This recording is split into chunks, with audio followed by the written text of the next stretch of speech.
lu dan gua bakal masuk ke dunia kiamat pasir gokil. Tempat semuanya terkubur badai pasir tanpa akhir. Ada monster raksasa mengintai di bawah tanah, dan manusia saling bantai demi sisa makanan. Di tengah hancurnya dunia gurun ini, cuma ada satu bocah yang bisa ngendaliin seluruh pasir di sekitarnya. Kebayang gak sekuat apa dia nanti? Seluruh dunia ada di genggamannya dan potensinya beneran gak ada batas. Jadi gini ceritanya, 100 tahun lalu. Seberkas cahaya misterius menghantam bumi dan melahap apa saja. Mengubah planet biru kita jadi gurun pasir raksasa, sisa-sisa umat manusia yang bertahan akhirnya membangun benteng pertahanan mereka sendiri. Xion, si tokoh utama kita, cuma rakyat jelata miskin yang terjebak di antara sekumpulan bajingan. Kejam penyuka pembunuhan, tapi tenang, karakter utama kita gak bakal tinggal diam karena dia langsung ngebalas perbuatan mereka. Meskipun seumur hidup dia gak pernah sengaja ngebunuh orang. Dulu cuma ada kejadian apes waktu pencuri mau menjarah barangnya dan berakhir tewas kecelakaan. Dunia ini punya para pembawa kekuatan khusus yang disembah kayak dewa. Pikiran kalau dia gak sengaja ngebunuh kerabat si Leon, seorang petarung kuat, bikin dia gemeteran ketakutan. Bajingan satu ini bahkan gak mempan dipukul oleh Xion dan malah ngelempar si bocah remer kekuatan buat ngehajar tikus kecil ini. Untungnya, takdir berkata lain saat mobil mereka mendadak kecelakaan dan terbalik. Bikin si brengsek itu terluka parah. Sopir yang sekarat langsung teriak kalau mereka lagi ditelan hidup-hidup oleh cacing pasir raksasa seukuran Godzilla. Xion cuma bisa pasrah berpegangan erat. Berpikir ajal sudah menjemput karena dia cuma manusia lemah tak berdaya. Berharap andai saja dia lebih kuat, nasibnya pasti bakal berbeda. Cacing itu menelan mereka bulat-bulat, tapi ajaibnya, si bocah gak mati. Sadar dirinya masih hidup di dalam perut monster itu, si bocah langsung dapat pencerahan luar biasa kayak Paul Atreides karena penglihatannya mendadak terbuka lebar. Reruntuhan peradaban manusia kuno langsung masuk ke pikirannya, memperlihatkan betapa megahnya planet mereka dulu sebelum hancur. Di detik menegangkan itu, kekuatan pertamanya akhirnya bangkit dan dia refleks berteriak penembak. Pasir menembus dinding perut monster itu dari dalam. Sekarang, karena dia punya kekuatan luar biasa untuk bertahan hidup, Xion bersumpah akan memakai pasir ini demi melewati rintangan mustahil. Xion bisa ngerasain setiap detak jantungnya sendiri, seolah seluruh tubuhnya dialiri energi magis yang sangat besar. Sadar ini proses kebangkitan kekuatan, dia ngepalin tangan erat-erat. Nah, sekarang siap-siap merinding. Karena cacing pasir raksasa mirip di film dunia tiba-tiba muncul dan siap nelan manusia kecil ini. Tapi tak disangka, seorang pria asing mendadak muncul menyelamatkannya sambil mengeluh kalau si bocah menghalangi jalannya. Orang itu melempar Xion sampai melayang di udara sebelum jatuh, menghantam tanah dengan sangat keras. Bocah kita langsung meludah pasir sambil bingung gimana bisa pria asing ini bergerak super cepat. Kayak Minato Namikaze dari anime Naruto. Pas dia dongakin kepala lagi, dia langsung shock melihat pria itu menusukkan pedangnya ke leher si cacing pasir, memuncratkan darah hitam pekat dari tubuh raksasa itu. Pria itu malah mengejek si monster karena membuatnya memanjat tinggi, lalu bersiap melepaskan tendangan maut ke arah pedangnya. Tendangan keras itu mendorong pedang lebih dalam, menghempaskan monster malang itu menuju kematiannya. Xion langsung melongo gak percaya, melihat ada orang sekuat itu yang bisa mengalahkan monster mengerikan sesantai ini. Mengalahkan cacing pasir itu bukanlah perkara gampang bagi orang biasa. Apalagi ini kali pertama Xion melihat monster itu secara langsung. Sebelum dia sempat mencerna keadaan, seorang gadis cantik berambut biru mendekatinya. Dia bilang kalau itu Kapten Jang Yongbam yang selalu suka pamer kekuatan. Lagi-lagi, Xion beneran heran kenapa orang-orang ini bisa bergerak secepat kilat seolah muncul tiba-tiba dari udara kosong, sementara si gadis asik memuji kemampuan bertarung kaptennya yang luar biasa. Sekali lirik saja, Xion tahu kalau perempuan ini punya kekuatan yang sangat besar. Tapi anehnya, tubuh si bocah malah mendadak terasa kaku dan membeku. Yongbam berteriak kalau cacing pasir bukanlah lawan yang sepadan untuknya. Dia lalu memanggil Giselle sambil menoleh ke samping. Mendapati mereka berdua sedang asyik mengobrol santai tanpa mempedulikan situasi sekitar. Giselle yang genit, tapi patuh pada kaptennya, malah asyik menyerek Xion kayak boneka kail tanpa ampun. Dalam sekejap mata, dia langsung melumpuhkan karakter utama kita dan menguncinya erat di tanah. Kejadian ini pasti bikin iri siapa saja yang melihat posisi Xion sekarang. Sambil bercanda, Giselle mencoba menebak tingkat kekuatan dan kemampuan Xion. Memikirkan cara paling seru buat mengetahuinya secara langsung. Gua tahu kalian mikir apa, tapi Giselle cuma penasaran sama peringkat dan kemampuan cowok ini. Dia mikir cara apa buat cari tahu, tapi mendadak dia ngelihat sesuatu yang ganjil banget. Keanehan itu adalah fakta kalau Xion sama sekali bukan petarung berkekuatan khusus. Tertindih kayak gitu, si bocah gak percaya dengan ucapan Giselle yang terus memelintir tangannya. Sambil melapor ke kapten, Xion bingung dan mikir, apa cewek ini buta? Karena setiap petarung harusnya punya simbol peringkat di tubuhnya. Sementara itu, rekan tim lain di mobil berteriak menyuruh mereka berdois untuk cepat. Giselle meminta saran dari kapten. Merasa tidak tega jika harus meninggalkan bocah ini sendirian di gurun pasir sampai mati. Padahal Xion sendiri dongkol karena cewek inilah yang hampir mematahkan tangannya tadi. Kapten Yongba menatap tajam mata si bocah sebelum menyuruh Giselle melemparkannya ke bagasi belakang mobil karena arah tujuan mereka sama-sama ke area pertambangan pasir. Di perjalanan, mobil tua mereka dipenuhi oleh anggota tim Yongbam yang sangat berisik dan rusuh.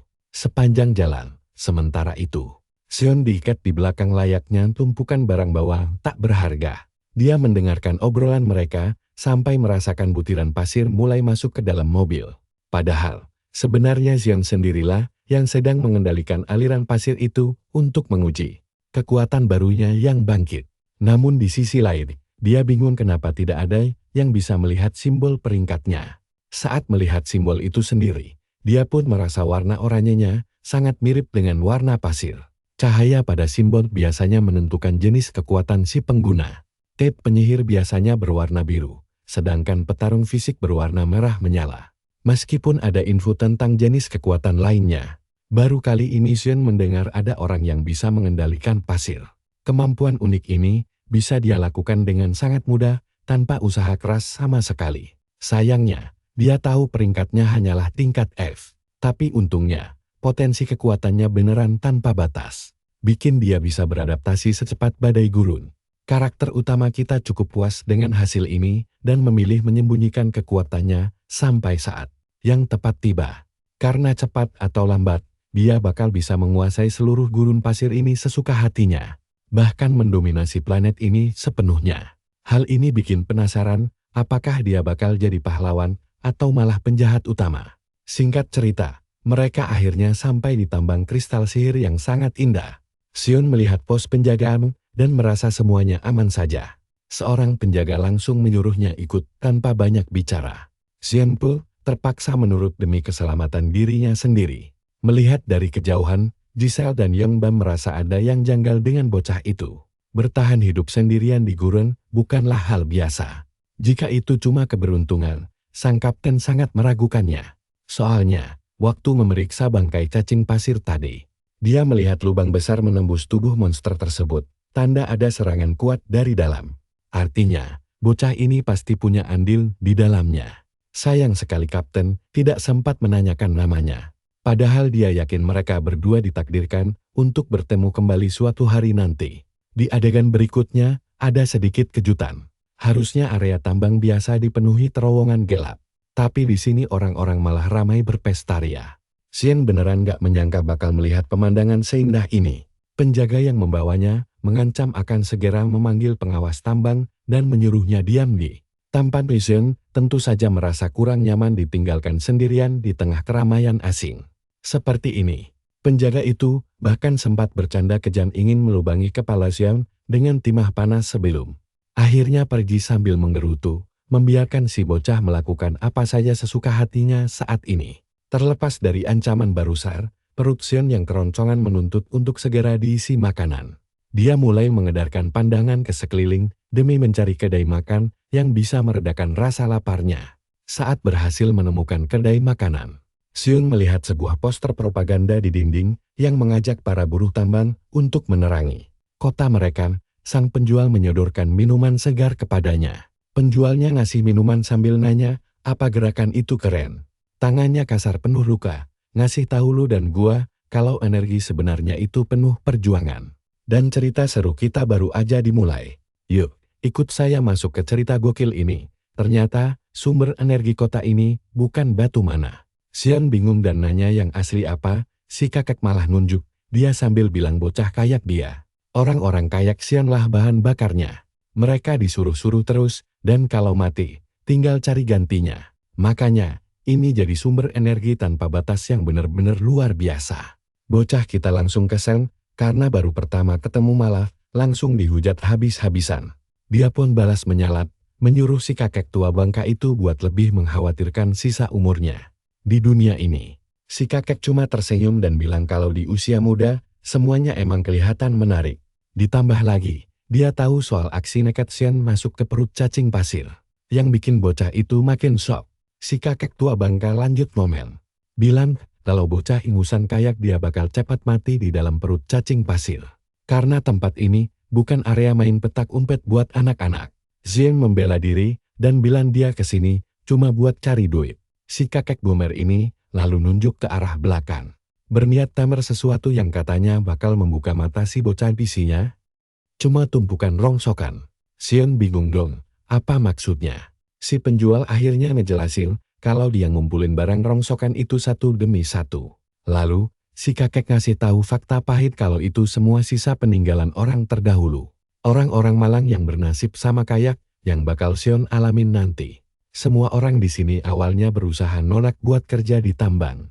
Tapi godaan batu mana emang sekuat itu, takut mati konyol. Para pendatang baru ini rela ngejual apa saja demi bertahan hidup. Bahkan sampai ngejual sebagian jiwa mereka, tapi pada akhirnya, semua itu sia-sia. Nggak ada yang berubah jadi lebih baik.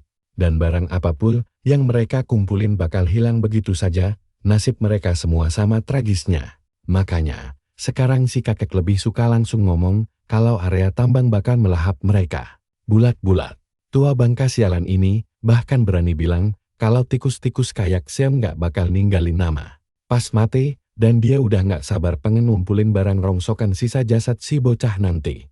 Nggak peduli sama ocehannya, Xian langsung nanya harganya berapa. Si kakek minta bayaran puluhan, jumlah yang luar biasa mahal sampai bikin Xian teriak kaget. Ternyata, semua barang di tempat ini harganya selangit. Bahkan set yang dia makan tadi juga sama mahalnya. Xian langsung ngecek kualitas dagingnya. Sebelum akhirnya ngaku kalau dia sebenarnya nggak punya uang sebanyak itu. Tapi pas dia lagi sibuk neles. Nah, perhatiin bagian ini, di sini suasananya mulai tegang. Xian nggak sadar kalau para jagal dan pekerja di sekitarnya udah mulai ngeluarin senjata tajam. Buat ngebantai dia, ya, mereka semeleman itu. Xian masih aja ngoceh keras kepala nggak mau bayar sepeser pun. Sampai akhirnya, ada satu orang yang tiba-tiba datang menyergap dari belakang. Ketakutan akan kematian langsung menyelimuti bocah kita dalam sekejap. Sementara si kakek malah ngasih teka-teki. Nanya gimana orang tua kayak dia bisa jualan di tempat sekacau ini. Jawabannya simpel, karena mereka semua korup. Xian menoleh ke belakang dan melihat.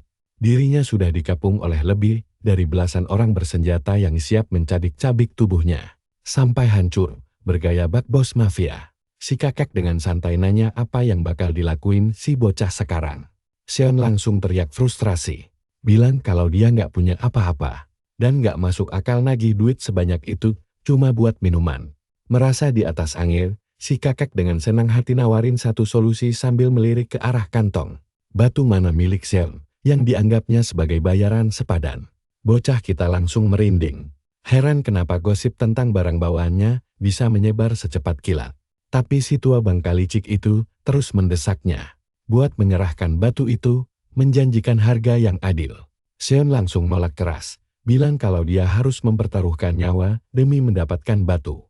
Berharga ini, dia mencoba bernegosiasi baik-baik, tapi omongannya sama sekali nggak digubris. Sedetik kemudian, seorang pria berotot kekar langsung mencengkeram kepalanya dan menghantamkannya ke meja, bahkan mengusulkan untuk langsung mengubur bocah keras kepala ini.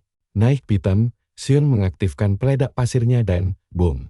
Lengan pria kekar itu langsung putus melayang di udara, rasakan akibatnya, kalau berani macam-macam. Lengan buntung itu mendarat tepat di tangan rekan-rekannya, yang tadinya berniat menghabisi Xian. Tanpa banyak bacot lagi, Xion langsung menciptakan duri pasir raksasa dan membantai semua orang. Korup di sana setidaknya itu skenario keren. Yang ada di kepalanya saja, soalnya, aksi keren barusan gak terjadi di dunia nyata. Kalian lihat sendiri kan? Xion malah mimisan, sambil melamun pasrah meratapi nasib sialnya. Akhirnya, bro kita terpaksa menyerahkan batu berharga itu kepada si kakak. Memberikan semua yang dia inginkan. Si orang tua itu tampak sangat kagum melihat ukuran batu yang luar biasa besar ini, lalu menaksir. Nilainya sekitar 100 sol, lagi-lagi harga yang sangat tidak masuk akal. Membuat Xion langsung protes keras bahwa nilainya minimal 300 sol. Tapi karena memegang kendali penuh, si kakek malah mengejeknya lagi. Menyumpahinya agar lebih baik menjadi kotoran cacing pasir saja daripada datang ke tempat ini. Meja kembali digebrak Xion yang sudah hampir habis kesabaran, berniat mengeluarkan seluruh kekuatannya. Tapi dia tahu dirinya belum cukup kuat. Akhirnya, Xion meminta bonus tambahan yang sepadan sebagai ganti batunya. Si kakek korup menyetujuinya, tapi dia memperingatkan Xion untuk tetap waspada terhadap para pencopet licik yang mengincar barang berharga. Sesuai kesepakatan awal, dia bersikap ramah dan mengizinkan si bocah memilih apa saja dari tumpukan barang bekas. Setelah mengubek-ubek tumpukan sampah itu, bocah kita tidak menemukan sesuatu yang berguna. Sambil Xion cemberut kesal, si kakek merasa tertarik melihat tingkah lakunya. Bocah ini benar-benar pelit dan enggan rugi koin sedikit pun. Sifat kekanak-kanakan yang sangat jarang terlihat di zona keras seperti ini, Xion pun mulai memilah kostum badut rongsokan. Hingga matanya tertuju pada sebuah benda menarik yang bahkan diakui si bos sebagai barang antik. Unik, akhirnya, pilihan Xion jatuh pada jam pasir kecil sebagai bonus. Saat hendak pergi, si bos kembali mengejeknya karena menganggapnya sangat pemilih dalam urusan sampah. Sebelum melangkah pergi, Xion menanyakan nama si orang tua, yang dengan keras menjawab namanya Klexin Our. Bocah kita menanamkan nama itu dalam ingatannya, sambil berharap agar mereka tidak pernah bertemu lagi sebagai bentuk ancaman halus. Klexi sama sekali tidak takut. Di adegan berikutnya, si bocah sibuk memeriksa jam pasir misterius tersebut. Xion mengetahui kalau butuh waktu 10 menit sampai seluruh pasirnya habis terjatuh. Kini di dalam kamarnya, untuk menguji kemampuan khususnya, bocah kita menarik napas dalam-dalam. Dia memusatkan seluruh fokusnya ke tabung kaca tersebut, memerintahkan pasir di dalamnya untuk bergerak. Sialnya, tidak terjadi apa-apa, membuat dirinya merasa sangat bodoh di depan kaca. Karena mengira kekuatannya tidak berhubungan dengan kebangkitan energi. Seluruh kemampuannya masih menjadi misteri besar yang belum pernah dia lihat sebelumnya. Tapi anehnya, Xion merasakan getaran aneh dari rongsokan tadi. Jam pasir yang dia temukan seolah-olah sengaja diletakkan di sana untuk memanggil dirinya. Memicu sebuah firasat baru yang tidak bisa dia jelaskan. Belum sempat dia memahami perasaannya. Tiba-tiba seorang bajingan mendobrak pintu kamarnya dan menanyakan apakah dia bocah baru di sini.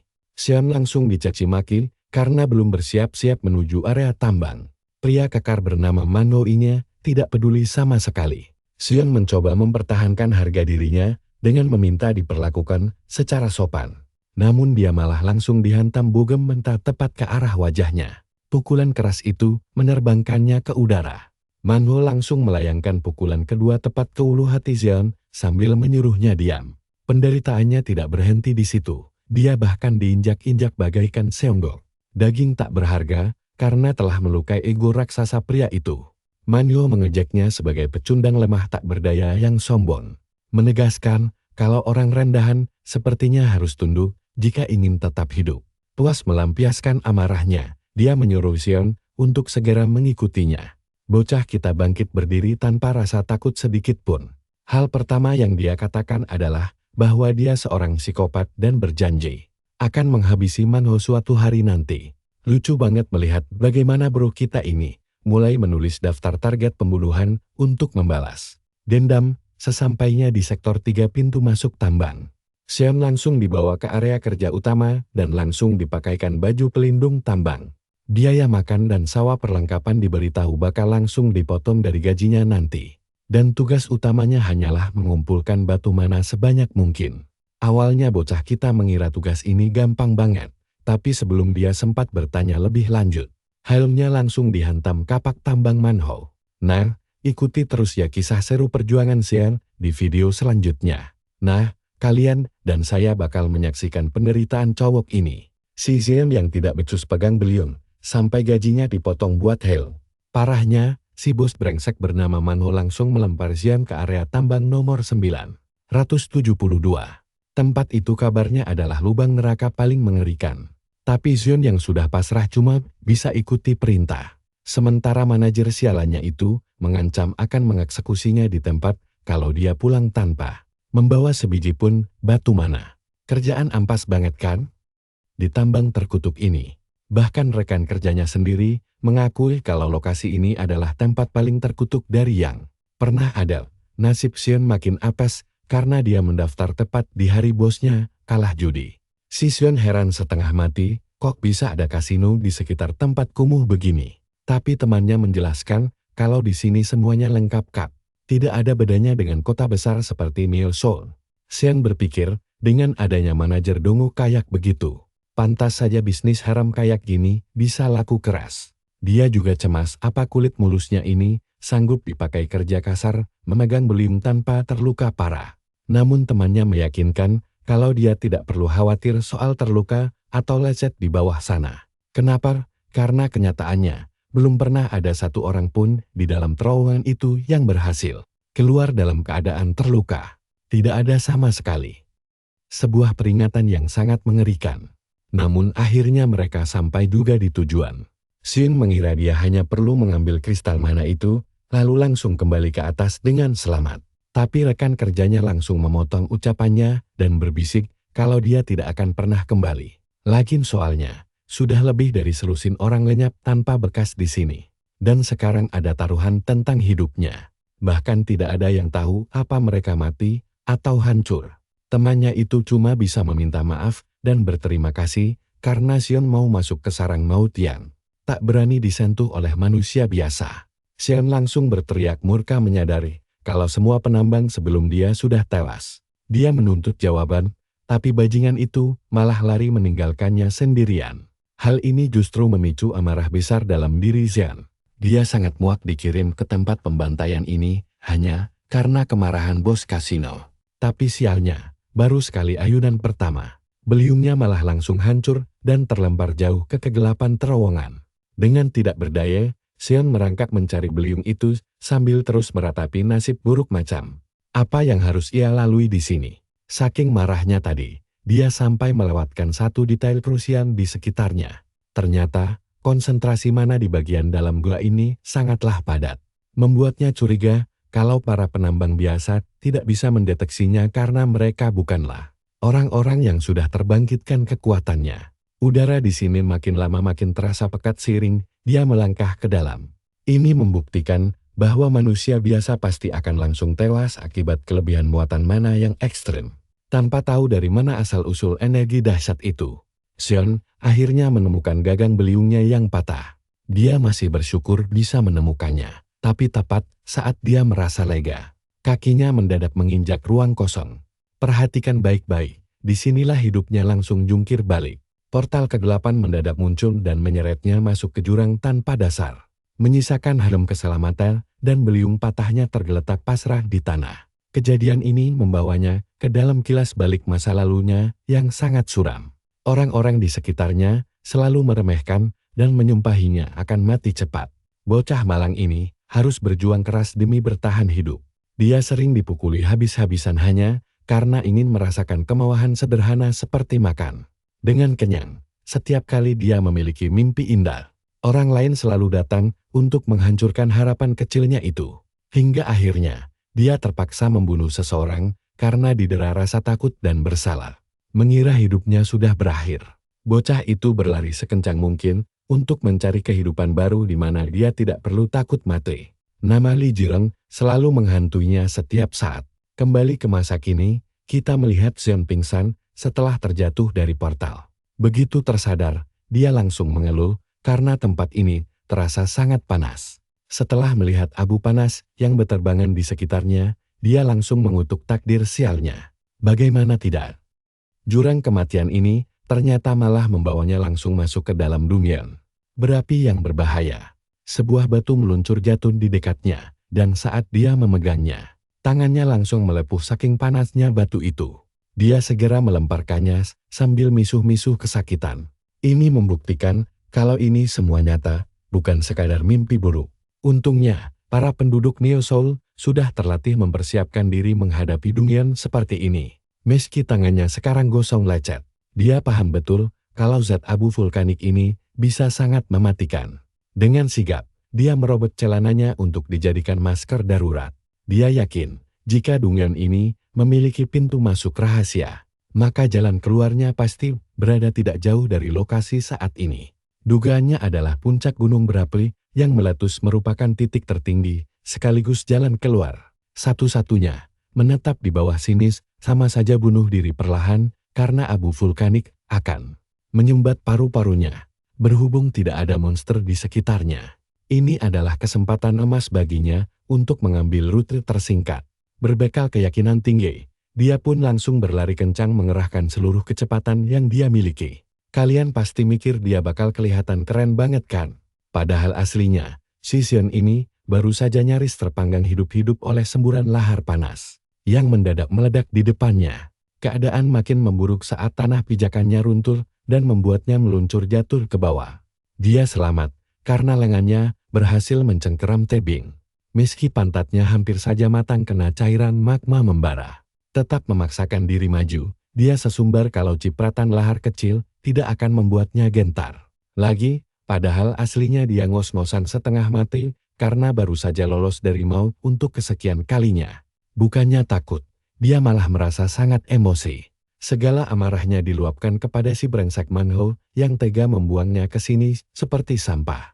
Xian bersumpah akan membunuhnya langsung setelah dia berhasil keluar. Namun tak lama kemudian, dia berhasil menenangkan emosinya kembali. Saat ini, fokus utamanya hanyalah bertahan hidup dengan segala cara. Dia adalah seorang petarung tangguh yang tidak sudi menyerah begitu saja. Melihat posisinya saat ini, dia hanya butuh 4 lompatan lagi untuk mencapai puncak tebing. Teraman, tanpa memikirkan risiko bahayanya. Dia bertekad menerobos lurus, tanpa membiarkan keraguan memperlambat gerakannya sedikit pun. Sebab, dia sama sekali tidak sudi membiarkan riwayat hidupnya berakhir konyol di dalam gua terkutuk. Seperti ini, kalimat aku tidak akan menyerah, seolah-olah sudah menjadi takdir yang mutlak baginya. Namun tepat saat dia mulai optimis, sepupu mudanya Godzilla mendadak melompat keluar dari lahar membara dan langsung melahapnya. Bulat-bulat, monster buaya raksasa itu langsung menyeret tubuhnya kembali ke dasar magma. Anehnya, si monster lanjut bersikap santai seolah habis makan camilan enak. Tapi sedetik kemudian, matanya mendadak melotot melihat ke arah tebing atas. Ternyata si Xion masih hidup dan berhasil lolos. Dia rupanya sukses melompat ke seberang jurang dan berpegangan erat dengan sisa energinya yang tersisa. Sisi positifnya, pertarungan maut barusan mengajarinya teknik memanipulasi abu vulkanik. Untuk menyelamatkan nyawanya barusan, dia merosot di dekat moncong monster itu, nyaris pingsan karena hawa panas yang sangat menyiksa. Sungguh lingkungan Dungeon yang keterlaluan. Kondisi alam di sini terbukti jauh lebih mengerikan dibanding monster yang ada. Dalam kondisi sesulit ini, dia bisa merasakan hidungnya seperti terbakar dari dalam. Membuatnya luar biasa kesulitan hanya untuk bernapas. Kesadarannya mulai memudar perlahan seiring menipisnya pasokan oksigen di paru-parunya. Dengan sisa kesadaran yang sangat tipis, bayangan kematian kembali terlintas di pikirannya entah untuk keberapa kalinya. Namun dia keras kepala menolak pasrah pada takdir buruk ini. Dengan tekad baja, layaknya tentara tangguh, dia bangkit berdiri lagi, demi membuktikan ucapannya sendiri tadi, alasan utamanya bertahan hidup, karena dia bahkan belum pernah punya pacar seumur hidupnya. Saya sampai berpikir jangan-jangan dia ini saudaranya Denji dari Chainsaw Man. Dan omong-omong, ending bagian kedua manga itu ampas banget. Pokoknya, Xion mulai mengendalikan abu vulkanik untuk menyerang balik. Monster raksasa itu melompat keluar dari magma untuk melancarkan serangan kedua. Xion mencoba bertahan sekuat tenaga. Namun tiba-tiba saja, ada suara misterius yang memuji kemampuan uniknya dari kejauhan. Suara asing itu terdengar sangat tertarik dengan kemampuan pengendali pasir miliknya. Tiba-tiba, seorang kakek misterius turun dari langit layaknya dewa penyelamat yang dikirim langsung dari surga untuk menolongnya. Kakek tua itu langsung menarik pedangnya di udara saat turun, membuat Xian terpana. Dia melesat turun dengan kecepatan luar biasa dan melayangkan tebasan dahsyat yang langsung menghantam daging monster itu. Tebasan itu menciptakan gelombang kejut dahsyat hingga mengubah aliran magma di sekitar mereka. Nah, kalian dan saya harus menunggu kelanjutannya karena serangan ini juga hampir saja melenyapkan Xian dari bumi. Bayangkan kalian ada di posisi ini.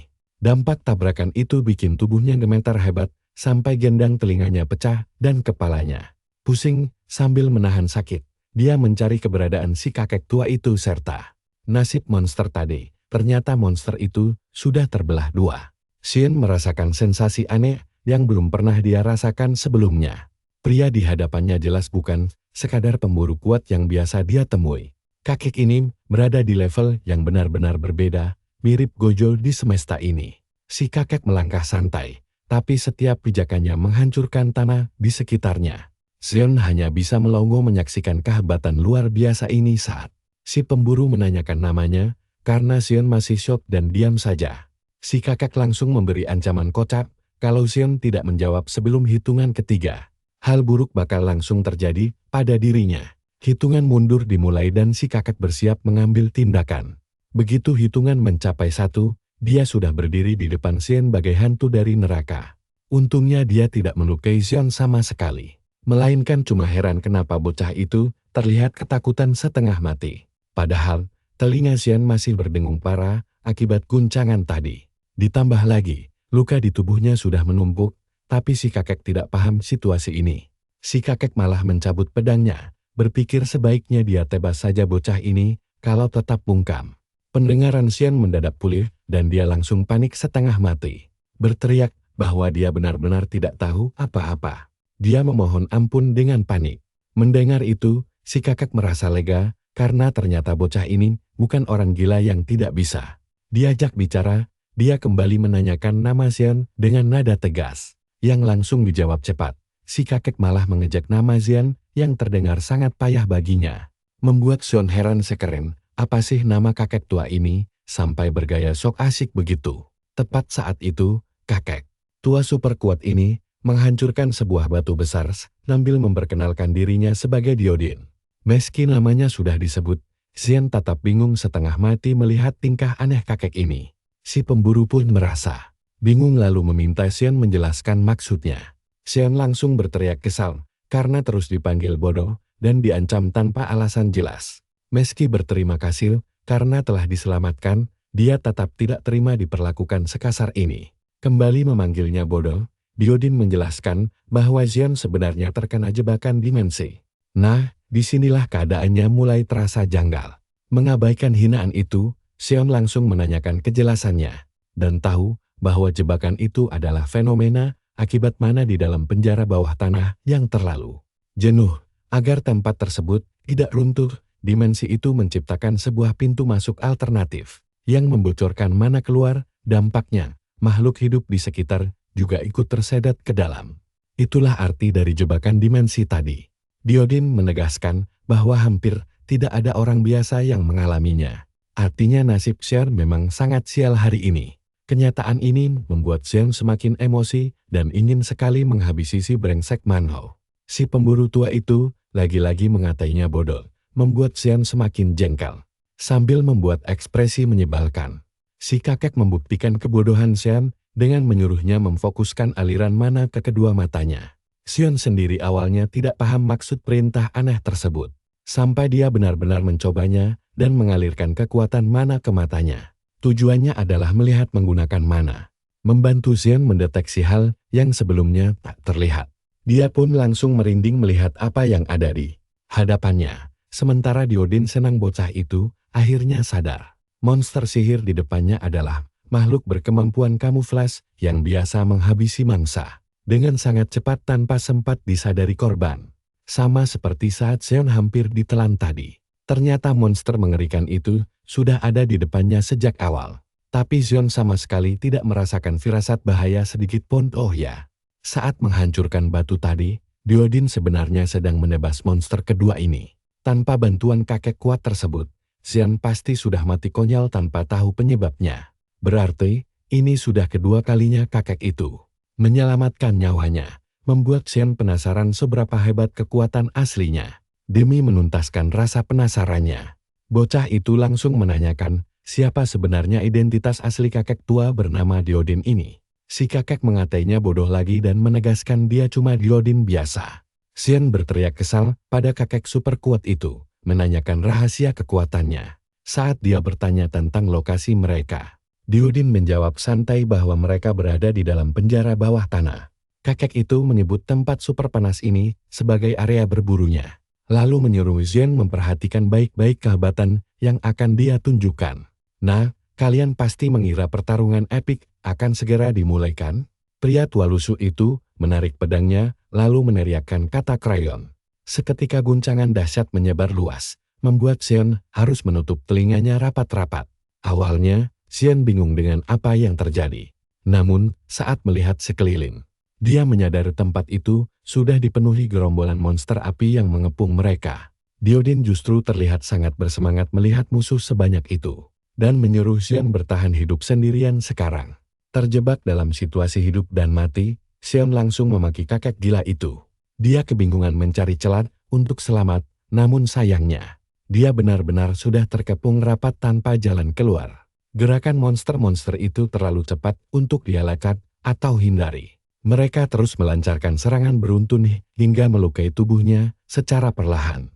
Pakaiannya mulai robek akibat serangan demi serangan tersebut. Xian tidak bisa melarikan diri dan mulai heran kenapa monster-monster terbang itu terus-terusan mengincar sisi kiri tubuhnya secara berulang-ulang. Dia mencoba menembakkan serangan pasir ke arah monster terbang itu. Namun mereka dengan mudah menghindarinya, lalu membalas dengan serangan bertubi-tubi. Xian merasa dirinya benar-benar tidak berguna dibandingkan dengan si kakek. Dia berusaha melindungi wajahnya dengan mengangkat kedua tangan saat serangan bertubi-tubi datang. Dari segala arah, Xian sadar ajal akan segera menjemputnya jika dia terus bersikap pasrah tanpa melakukan tindakan apapun. Dia merasa sangat payah karena harus mati konyol bahkan setelah diselamatkan 2 kali oleh kakek. Itu, pada momen kritis tersebut, dia tiba-tiba teringat bayangan saat si kakek berdiri tegak di hadapannya dan memanggil namanya. Xian berusaha mengingat perkataan Diodin. Namun telinganya masih berdengung kencang hingga dia kesulitan berkonsentrasi. Dia lalu teringat nasihat si kakek agar dia melihat menggunakan mana. Alih-alih hanya mengandalkan kedua matanya saja. Meski menganggap dirinya pecundang payah, dia menolak menyerah dan mulai mencari cara untuk mendeteksi pergerakan musuh yang tidak bisa ditangkap oleh pandangan matanya. Dia mulai mengumpulkan kekuatan mana ke matanya secara perlahan dan meningkatkan kemurnian energinya tahap demi tahap. Xian fokus sepenuhnya merasakan aliran energi tersebut seperti saran si kakek. Usahanya pun akhirnya berhasil, karena dia bisa merasakan energi sihir dari dalam tubuh para monster. Kini dia bisa melacak mereka dengan mudah, lalu menyerang secepat kilat saat musuh masuk ke jangkauannya, hingga berhasil menjatuhkan 2 burung lava yang mengincarnya. Sementara itu, si kakek sibuk bertarung melawan monster-monster berukuran raksasa dan tampak sangat menikmati pertarungannya. Dia bahkan bergumam bahwa dia sudah lupa kapan terakhir kali merasakan gairah bertarung sehebat ini. Si kakek langsung melesat maju, lalu melepaskan pukulan dahsyat yang membelah monster buaya raksasa menjadi 2 bagian, tepat setelah makhluk raksasa itu hancur berkeping-keping. Dia malah mengeluh kecewa karena monster tersebut tidak sanggup memberikan perlawanan sepadan. Si kakek merasa kurang puas karena tidak mendapatkan sensasi pertarungan menegangkan seperti yang dia harapkan. Dia menghela napas panjang sambil meratapi jumlah dimensi gerbang yang berkurang drastis dibanding masa mudanya dulu. Sementara itu, melihat buaya raksasa tumbang begitu mudah, Xian malah merasa kasihan pada monster itu. Dia tidak percaya bagaimana si kakek bisa membunuhnya dengan sangat santai seolah makhluk tadi cuma kadal kecil biasa. Di saat bersamaan, fisik Xian sendiri sudah mencapai batas kemampuannya saat ini. Dia tertawa getir meratapi nasib buruknya sendiri. Tiba-tiba, guncangan hebat menghantam tubuhnya, memaksa Xian berlutut hingga muntah akibat dampak energinya. Dengan sisa tenaganya, dia berusaha berdiri tegak lagi. lalu bertanya pada Diodin tentang apa yang sebenarnya terjadi. Diodin menjelaskan dengan santai bahwa guncangan tadi berasal dari laungan bos gerbang. Setiap gerbang pasti memiliki bos utama di bagian terdalamnya. Dan bos inilah alasan utama si kakek datang ke tempat ini. Tiba-tiba, seekor naga jenis drake raksasa turun dari langit. Dan Diodin menyebutnya sebagai naga merah tua. Mendengar nama drake, Seon langsung bertanya, apakah makhluk itu adalah naga asli? Namun Diodin segera membantahnya. Kakek itu bahkan mengeluh karena harus menghadapi monster peringkat B saja. Alih-alih naga sungguhan, tetap saja naga merah ini sangat berbahaya karena dilapisi pelindung. Energi kuat. Nah, kalian dan saya pasti sudah tidak sabar melihat kelanjutan pertarungan epik ini. Kalian harus tahu monster ini punya sifat mirip manusia. Berdasarkan sistem peringkat Awakener, pelindung merah itu tipe petarung jarak dekat. Tapi saat dia sadar aura naga ini biru, dia langsung teriak bahwa itu artinya si monster tipe penyihir. Sebelum mereka sempat bereaksi lebih jauh, si naga menyemburkan api hitam tepat ke arah mereka. Seon melonggosok, tidak bisa menutup mulutnya karena ketakutan. Bahkan sampai hilang kendali di saat yang sama. Si kakek bau tanah langsung melompat ke arah serangan dan menebaskan pedang raksasanya tepat ke arah kepala naga itu. Si naga cepat pulih, lalu menyerang balik si kakek menggunakan cakarnya. Diodin bergerak menangkis serangan itu pakai pedang krayon, tapi tak disangka si kakek malah tertangkap dalam cengkeraman si naga. Monster itu langsung memanfaatkan celah ini untuk menyemburkan napas api dari jarak dekat. Untungnya, Diodin bergerak cepat dan langsung membungkam paksa mulut si naga hingga apinya terjebak di dalam. Dia mengejek si monster, apakah dia merasa kesakitan. Lalu menyuruhnya tidak khawatir karena ajalnya sudah dekat, sambil menggenggam erat pedangnya. Diodin maju menyerang si naga lagi, bersumpah bahwa hari ini akan menjadi hari terakhir makhluk itu hidup. Sementara itu, Seon lari terbirit-birit demi menyelamatkan nyawanya. Dia terjebak di tengah pertempuran dahsyat ini, sampai-sampai tidak bisa berdiri diam untuk melindungi dirinya. Dia segera memakai kekuatannya untuk membuat dinding pasir di belakang demi menahan hempasan gelombang kejut. Dia berteriak menyuruh mereka bertarung di tempat lain. Sambil heran kenapa gelombang kejut biasa bisa melukainya separah ini.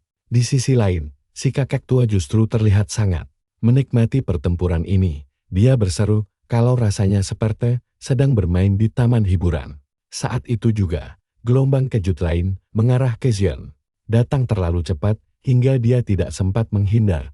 Tahu dia tamat dan langsung terpental jauh akibat hantaman itu. Jatuhnya sangat mengenaskan hingga dia melayang ke arah lahar panas. Bocah malang ini gemetaran karena sadar dia akan mati. Sebagai pecundang menyedihkan yang bahkan belum sempat punya pacar. Cerita lalu beralih ke si kakek gila yang jelas tidak peduli nasib bocah kita. Dia malah asyik merundung si naga, menyebutnya sebagai aib para bos monster karena bertarung dengan sangat payah. Karena terus dijek tanpa henti. Si naga mengamuk lalu mengumpulkan tenaga untuk tembakan napas api berikutnya. Melihat itu, Diodin tersenyum lebar. Nah, disinilah bagian serunya. Perhatikan baik-baik. Semburan energi sihir murni itu melesat cepat, menghancurkan apa saja yang dilewatinya hingga tak bersisa, dan makin membesar seiring jaraknya. Setelah beberapa saat, si naga merah akhirnya berhenti, yakin kalau si gila sudah hancur jadi abu. Namun, begitu mendengar suara yang menanyakan keberadaannya, si monster sadar kalau dia dalam masalah besar. Sambil meraung kesakitan, dia berbalik dan melihat si kakek sedang jongkok santai di atas punggungnya. Pedang miliknya tertancap sedalam 1 meter penuh. Lalu dengan tenang dia bilang sudah lama mencari spesies sepertinya. Lagi pula, dia butuh jantung naga meran agar kekuatan pedang krayon bisa berkembang jadi. Sungguh sial, monster ini harus mati demi tujuan itu.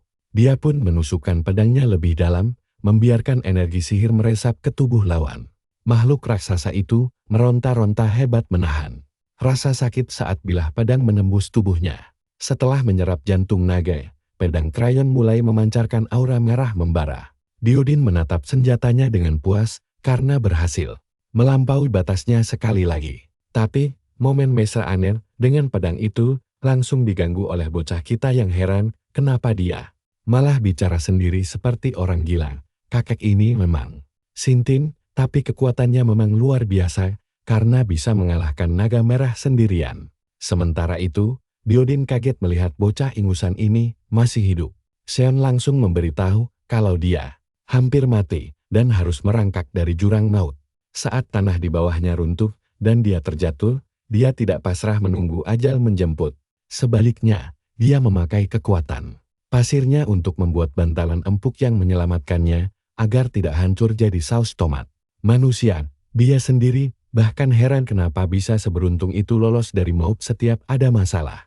Dia menambahkan, kalau sering terkena gelombang kejut dari si kakek gila itu, membuat refleks tubuhnya jadi lebih tajam. Diodin lumayan kagum mendengarnya. Tapi sekarang, ada hal yang jauh lebih penting untuk mereka urus. Si kakek tiba-tiba mencengkeram kerah bajunya seperti sedang mengangkat balita.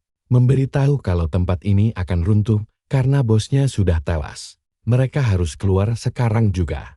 Tapi bocah kita bingung kenapa dia malah diangkat mirip kantong belanjaan. Kalian pasti tahu kan kelanjutannya. Si kakek langsung tertawa terbahak-bahak, seolah mendengar lelucon terbaik di hidupnya. Bukan karena lucu, tapi karena aksi gilanya. Tanpa peringatan, dia melempar bocah kita ke dalam celah hitam kecil yang terbuka di depannya. Lalu berteriak, santai menyuruhnya pergi duluan. Sambil melayang, bocah kita mengabsen semua kebun binatang dan memakinya lebih parah dari si keparat Park Mano. 1 detik kemudian, dia terlempar keluar dari lubang hitam dan berguling-guling di atas pasir beberapa kali, sambil meludahkan pasir dari mulutnya dengan kepala pusing. Dia bingung sebenarnya terdampar di mana sekarang. Diodin dengan santai menjelaskan kalau mereka sudah berada di permukaan. Saat bos gerbang dikalahkan, celah keluar akan terbuka otomatis. Mendengar itu, dia langsung mengomel karena mereka harusnya bisa keluar baik-baik, bukannya dilempar seperti tumpukan sampah. Si kakek akhirnya kehilangan kesabaran dan menegaskan satu hal. Dia mengakui kalau kekuatan pasir si bocah sebenarnya lumayan berguna. Tapi dengan kondisinya sekarang, dia jauh lebih tidak berguna daripada pisau tumpul. Karena itu, dia memberinya 2 pilihan. Dia bisa pergi ke selatan menuju kota Nyeosul dan tetap hidup miskin sebagai pecundang. Atau, dia bisa memilih jalan yang menyenangkan. Di bawah bimbingannya, dia akan berubah dari bocah cupu menjadi petarung yang jauh lebih kuat dan cepat. Vision kebingungan mendengar hal itu, lalu bertanya apa maksudnya mengikutinya. Dan yang terpenting, berapa lama semua itu akan berjalan. Si kakek dengan jujur menjawab tidak tahu. Bisa berbulan-bulan, bertahun-tahun, atau bahkan puluhan tahun. Dia pun tidak bisa meramal masa depan dihadapkan pada pilihan hidup yang besar ini. Seon berdiri bimbang. Si kakek merangkum semuanya dengan cara paling kejam. Dia bisa kembali ke hidup lamanya yang membosankan, atau memilih jalan pintas yang berisiko merenggut nyawanya. Dengan peluang kematian 99%. Bocah itu tertawa geli dan bertanya, apakah otak si kakek sudah bergeser sepenuhnya? Seon kemudian berbohong bahwa dia sebenarnya punya istana mewah dan kasur yang empuk untuk pulang. Lalu menyindir, apakah si kakek waras menyuruhnya meninggalkan itu semua demi mengikuti kakek tua? Bau tanah melewati gurun pasir yang panas. Tanpa kepastian, apalagi si kakek bisa saja mati mendadak karena usianya. Si tua bangka itu hanya menjawab singkat iya, memperjelas bahwa memang itulah yang dia harapkan dari siang bocah. Kita pun berpura-pura menghela napas berat, menunjukkan betapa sulitnya keputusan ini. Meski akhirnya dia setuju untuk ikut, dia lalu mengarang cerita meyakinkan, menjelaskan kalau setiap ada orang yang membuatnya kesal, dia harus langsung membalasnya di tempat. Tapi mengakui kalau dia sekarang terlalu lemah. Dia melanjutkan kalau si kakek juga masuk dalam daftar balas dendamnya, lalu memuji betapa kuatnya kakek itu dibanding siapapun yang pernah dia temui. Seon menambahkan kalau dia ragu akan bertemu orang yang lebih tangguh lagi. Saat dia terus berbicara dengan penuh percaya diri, si kakek memotong pembicaraan dan mengejeknya. Bertanya apakah itu berarti dia percaya diri akan mati muda. Seon membantahnya sambil mengepalkan tangan, bersumpah akan menjadi lebih kuat dari siapapun. Si kakek menjawab, kalau sikap sombong seperti itu hanya akan membawanya lebih cepat ke liang kubur. Lalu menyuruhnya terus mengikutinya. Dia terus memanggilnya bocah bodoh sambil mengatakan kalau perjalanan mereka masih sangat jauh. Setelah beberapa waktu berlalu, Xian terlihat mandi keringat dan kepayahan setengah mati demi menyamai langkah si kakek. Dia pun berteriak meminta untuk istirahat sebentar karena mereka sudah jalan selama 6 jam. Tapi si kakek mengabaikannya dan terus berjalan bisu. Menurut kalian, sanggupkah bocah kita bertahan? Mari kita cari tahu di babak berikutnya. Yuk kita mulai petualangan kocak ini. Si tokoh utama malah berteriak frustrasi.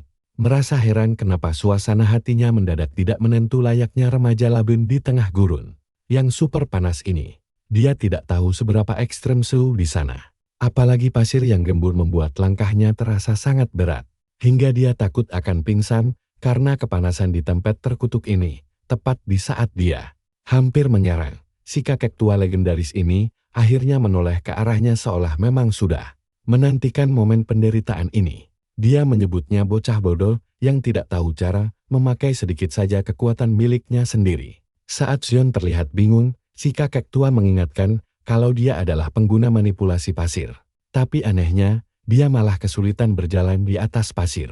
Padahal itu harusnya menjadi hal termudah baginya. Ketika Xian membela diri dengan alasan baru bangkit beberapa hari lalu dan masih kelas F, Diodin langsung naik darat. Dia menyuruh si bocah berhenti bicara omong kosong dan menegaskan kalau dia sama sekali tidak peduli soal tingkatan itu. Dia lalu bertanya, apa si bocah benar-benar percaya ada orang yang langsung lahir sebagai kelas S? Sementara hanya dia yang bernasib sial? Si kakek langsung menjambak kerah baju Xian dan menantangnya. Apa dia mau menyerah begitu saja hanya karena merasa tidak berbakat? Dia terus berteriak penuh amarah sebelum akhirnya melempar si bocah kembali ke atas pasir yang panas, menyuruhnya memikirkan sendiri cara memakai kekuatannya. Diodin memintanya menggunakan otak untuk memahami kemampuannya itu secara mendalam jika ingin menembus batas kekuatan agar menjadi jauh lebih kuat. Baru saja Xian berpikir kalau si kakek ini mungkin orang yang bijak. Diodin tiba-tiba berteriak lagi dan mengancam bahwa dia akan berakhir mati konyol jika sampai gagal memahaminya. Xian akhirnya menyerah dan mulai fokus kembali pada kemampuan uniknya. Yang dia tahu, jangkauan kendali pasirnya saat ini cuma sekitar 5 meter saja. Dia kemudian menganalisis situasi dan tersadar kalau pasirnya dangkal. Perhatikan baik-baik trik cerdasnya ini. Jika dia bisa membuat pasir itu sekeras lantai, dia bisa menghemat banyak tenaga saat bergerak.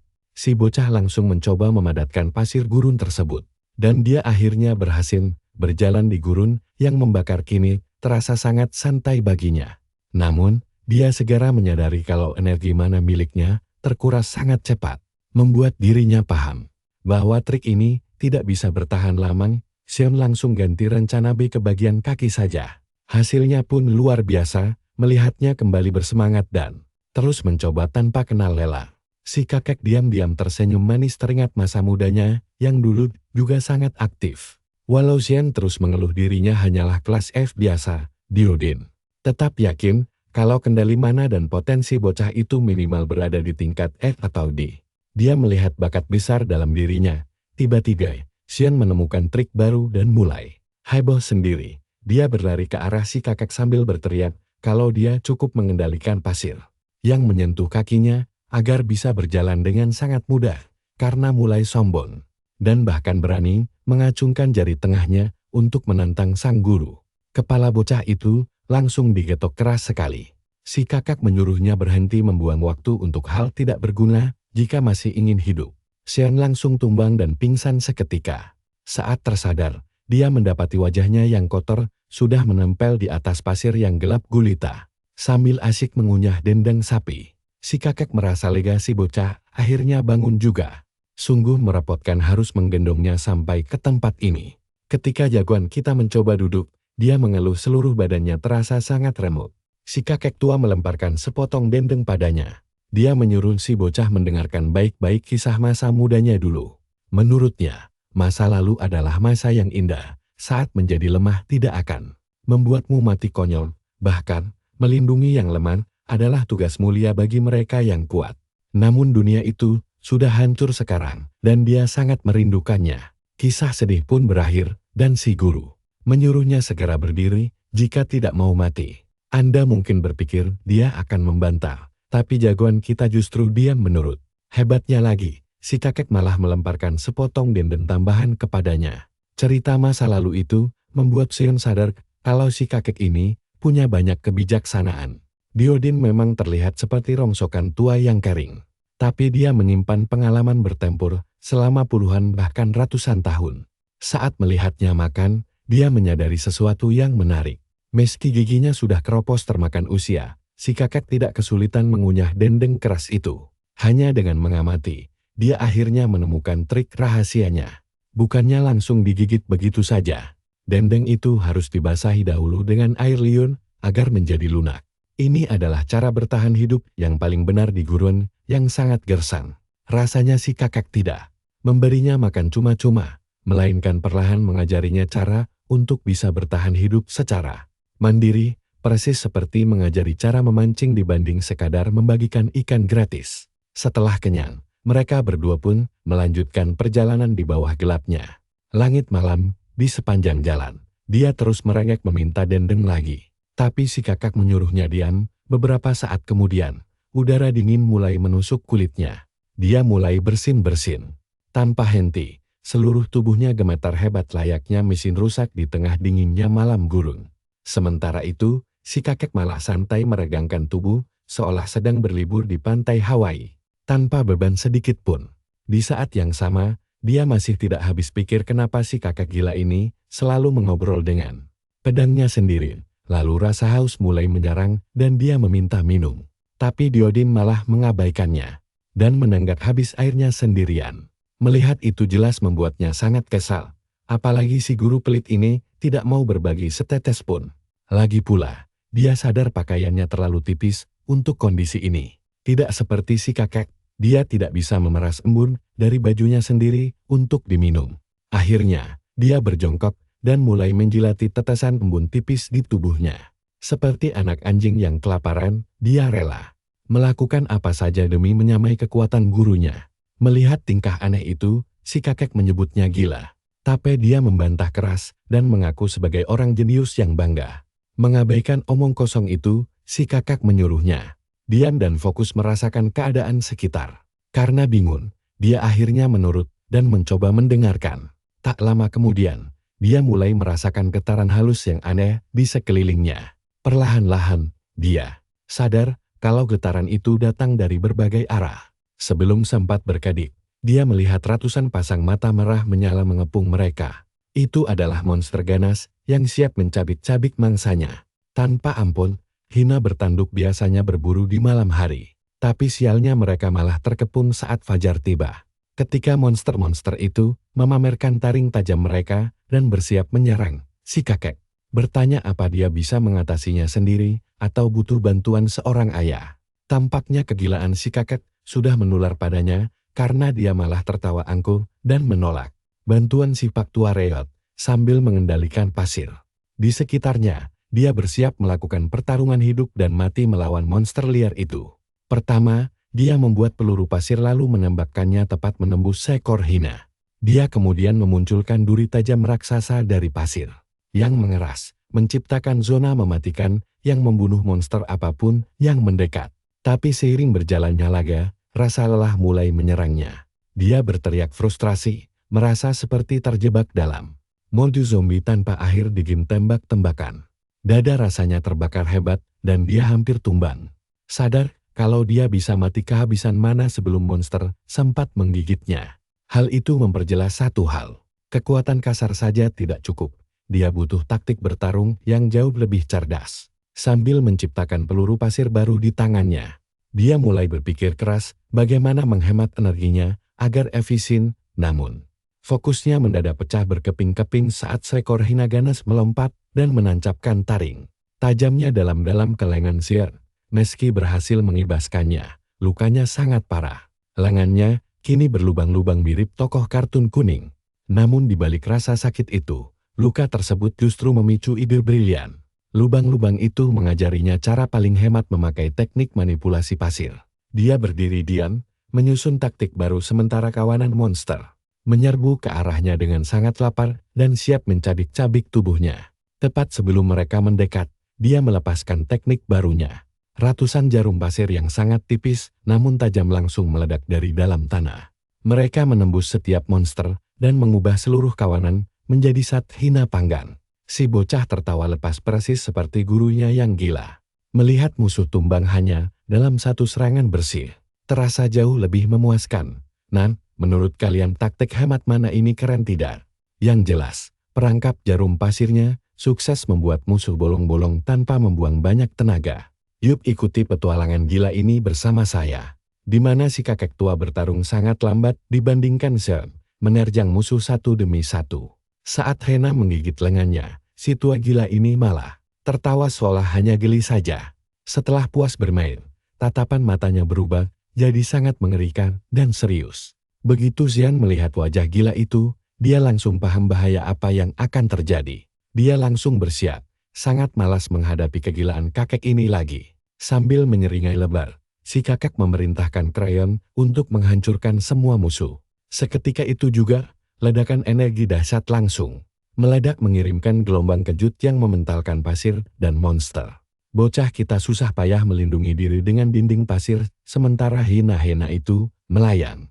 Jauh bagaikan peluru meriam ke udara. Saat badai debu mereda, dia hanya bisa berdiri melongo tidak percaya. Pusat ledakan dan jalur kehancuran yang membentang luas di depannya benar-benar membuat dirinya membisu 1000 bahasa. Kejadian itu membuat Xian ragu, apakah Diodin itu manusia? Sebab orang Norman mana bisa melakukan itu tanpa keahlian khusus. Di saat bersamaan, dia sadar bersikap sombong di depan monster ini adalah cara cepat untuk mati. Sementara itu, si kakek malah batuk-batuk parah gara-gara tersedak debu yang dia buat sendiri. Memanfaatkan kelalaian itu, bos hiena bertanduk langsung melompat maju untuk menerkamnya. Monster itu menusuk si kakek menggunakan tanduk berenergi petirnya. Karena terkejut, si kakek melihat ke bawah dengan bingung. Heran kenapa monster ini punya semacam perisai sihir di tubuhnya dia. Jelas meremehkan monster tingkat B- ini. Melihat nyawa si kakek terancam, Xian panik dan berteriak menyuruhnya awas. Namun ternyata, kekhawatiran bocah itu sama sekali tidak berguna. Sekarang perhatikan bagian ini, karena bakal bikin kalian melongo. Diodin santai saja memegang tanduk si hiena tanpa peduli sengatan petir ekstrem. Membuat protagonis kita langsung kena mental. Bahkan si bos hiena pun ketakutan dan mundur saat melihat si kakek aneh malah menikmati setruman. Petir itu seolah sedang memijat ototnya yang pegang. Setelah selesai dipijat, dia memberitahu monster malang itu bahwa ajalnya sudah tiba. Dia melompat ke atas monster itu dan menusukkan pedangnya dalam-dalam. Membuat darah menyembur kemana-mana. Melihat itu, Xian sadar dia bodoh karena mencemaskan orang ini. Selesai bertarung, mereka mulai mengambil bagian tubuh hiena. Memakai kulit sang bos, Xian bertanya, kapan mereka akan pergi dari sana? Xian terkejut melihat si kakek mengambil tanduknya, yang ternyata bahan berharga untuk membuat senjata elemen petir. Tiba-tiba saja, si kakek melempar pisau belati kepadanya sebagai senjata berburu. Dia menegaskan mulai sekarang Xian harus mencari makan sendiri tanpa bantuan lagi. Karena daging hiena bertanduk sangat berbahaya. Salah makan sedikit saja bisa membunuhnya, hanya bagian daging paha yang aman dikonsumsi. Saat Diodin memotong daging, dia melihat bocah itu melamun, lalu membentaknya agar berhenti melongo. Jika ingin bertahan hidup, dia harus bergegas mencari makanan sebelum matahari terbit. Akhirnya, Xian mulai menguliti daging sendirian hingga fajar tiba. Penampilannya kini terlihat jauh lebih berpengalaman dari sebelumnya. Meski masih kekurangan air bersih, dia punya banyak persediaan daging di tasnya. Ditambah lagi, kemampuan berjalan di atas pasirnya memudahkan perjalanan mereka. Karena mulai sombong, dia mengejek si kakek, apakah dia kelelahan berjalan kaki dan iri dengan kemampuan hebatnya ini. Kali ini, Xian berhasil menghindari pukulan sang kakek, sambil menjulurkan lidahnya dengan sangat menyebalkan. Tapi pukulan kedua menggunakan krayon langsung membuat kepalanya pusing. Sambil meludahkan pasir dari mulutnya, Diodin berkata bahwa punggungnya sangat sakit, dan trik jalan murahan itu tidak membuatnya hebat. Xian merengut, karena dia cuma bercanda. Dia sudah sangat haus, sekarang mulutnya malah dipenuhi pasir kering. Tiba-tiba saja dia merasakan hal aneh. Mulutnya tidak terasa begitu kering lagi, bahkan udaranya terasa agak lembab. Sempat mengira dirinya berhalusinasi. Namun ekspresi serius di wajah Diodin membuktikan semuanya nyata. Kalian pasti tahu kan rasanya haus di gurun? Xion langsung teriak kegirangan melihat danau asli di depan matanya. Dia abaikan semua bahaya, lalu merosot ke bawah demi seteguk air segar. Kakek tua itu berdecak kecewa, tapi tidak menghentikannya. Xion berlari kencang, lalu menenggelamkan kepalanya ke dalam air, membiarkan kulit keringnya menyerap kesegaran air tersebut. Dia memejamkan mata sambil menikmati momen tenang ini. Sejak tiba di dunia ini, dia selalu tersiksa hawa panas gurun. Dan inilah momen pertamanya mendinginkan diri sebelum tiba-tiba tersadar oleh cahaya terang benderang dari dasar danau terdalam. Xion mulai merasa mengantuk saat terus menatap cahaya itu hingga kehabisan napas. Di saat genting itu, Diodin langsung berteriak, memanggil namanya sambil berlari kencang menuruni bukit pasir. Namun Xion tetap mematung, tidak sadar ada monster air raksasa mendekat. Tepat sebelum terlambat, si kakek berhasil menariknya keluar sebelum dia menjadi santapan ikan. Melempar Xion ke tanah, Diodin langsung melompat tinggi ke udara menghadapi monster tersebut.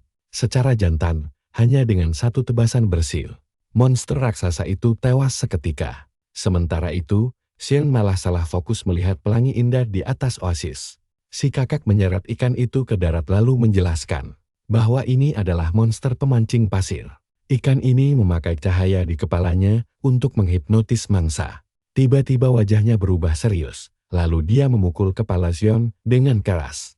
Kakek itu memarahinya habis-habisan karena melupakan semua pelajaran dan bertindak karoboh. Dia menambahkan bahwa orang bodoh yang gegabah seperti Xion adalah yang pertama mati di gurun kejam ini. Mendengar itu, Xion hanya bisa pasrah mengangguk, membuat si kakek menghela napas panjang. Melihat muridnya mau mendengarkan nasihat, dia menyuruh Xion segera menguliti monster tersebut. Monster ini adalah binatang sihir tingkat C-, dan kulit perutnya sangat cocok dijadikan jubah pelindung. Xion yang bingung malah bertanya, apakah kakek tua itu ingin memakai jubah? Pertanyaan konyol itu membuat kesabaran si kakek habis. Dia langsung menghina Xion dan menyebutnya lebih bodoh dari bintang laut tanpa otak. Lucunya, telinga protagonis kita langsung mengeluarkan darah lagi, dan dia buru-buru minta maaf sambil tersenyum canggung. Kakek itu menjelaskan, meski ikan ini bermutasi parah, bentuknya masih mirip dengan ikan yang dulu ada di bumi. Dia menyuruh Xion memperhatikan baik-baik, karena ini pertama kalinya dia melihat ikan sungguhan.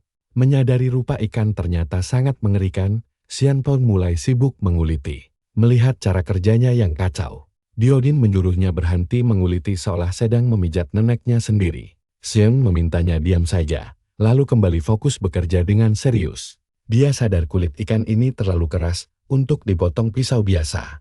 Xion pun mengalirkan mana ke senjatanya agar menjadi tajam dan mudah memotong kulit keras itu.